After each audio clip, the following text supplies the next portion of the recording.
All right, welcome back. Week overview for our programming. It is week number 15.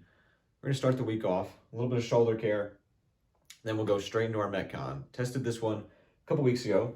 Assault bike, hand over hand sled pull. Very basic. You're gonna work for 2 minutes, you're gonna rest for 1 minute. Each round, you have the same buy-in of 18 or 12 calories. Now, that's gonna be too much for you. If you don't have at least 45 seconds on the sled, we're gonna scale those calories back. All right, I want a hard effort on the bike and just pull and pull and pull on that sled until the time is up.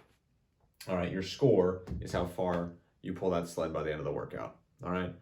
On Tuesday, we're gonna hit heavy deadlifts again. We did 5x5 a while ago. Now we're going to a 6x3, trying to get a little bit more weight off the ground. Still going on an every 2 minute, just like we always do. After that workout, it's a little Amrap that I tested last week.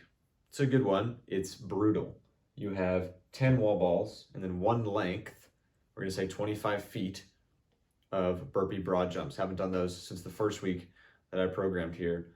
We're gonna bring them back.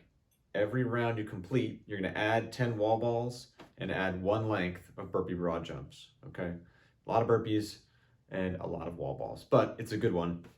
Not too much pressure on yourself for that.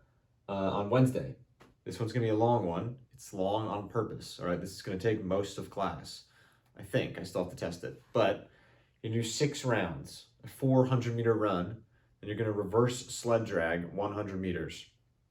Then you'll come into the building, and we'll do 10 moderately heavy power snatches, all right? So by the end of this, you're gonna run a mile and a half, you're gonna reverse sled drag 600 meters, and you do 60 power snatches, okay? It's a lot of volume. It's a lot of movement.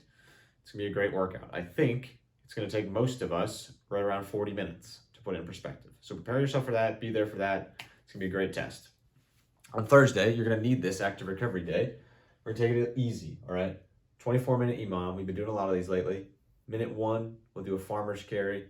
Minute 2, we'll do strict knees to elbow, all right? Get a little bit more core work in there and a little bit more shoulder scapular engagement. And then a 30-second chin-up hold. This week we did ring support hold. Next week, chin-up hold. All right. And this is going to be a very, very active recovery workout. All right. Because after this, you're going to need it. On Friday, just like I told a lot of my classes that I coached, we're in this process of going a 5x3 strict press, 5x3 push press, and the next week we'll do a 5x3 push jerk. So right here, week 15, we've got 5x3 on our push press. We're going to see how much weight we can add to that compared to our strict press, which we did this week. All right, so be there for that if you can be. See what we can lift on that. We're just working up to a heavy 3, essentially. Then, tested this one yesterday. It's a great workout. You go 3 sets. You're gonna rest 90 seconds between. You're gonna row 16 or 13 calories.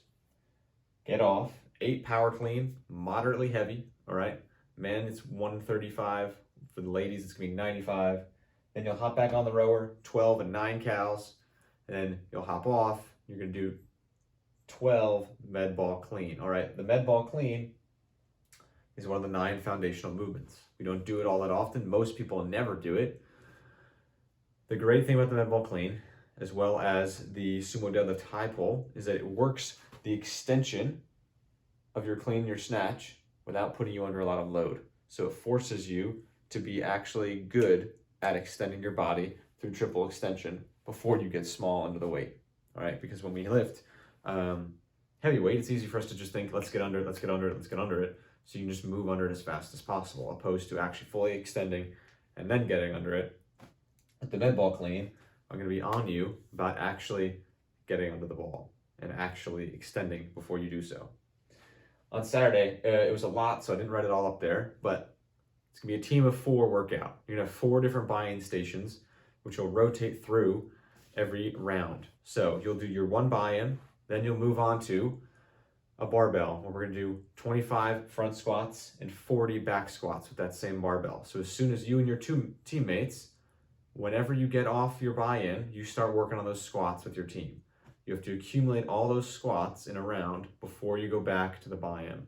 All right, it seems like a lot of squats, but 65 squats split up between 4 people, not that much across the 4 rounds. All right, you should be fine. Each buy-in is a little bit different. I think we've got wall walks, rope climbs. different things in there. Enough of a dose that you're like, okay, I did something other than back squats today, but not too much where you're going to be too fatigued to actually hit the back squats and front squats effectively. All right. So that's week 15. Week 16, look out for Megan Rose Wells, member of the month workout. Should be fun. See you guys in the gym.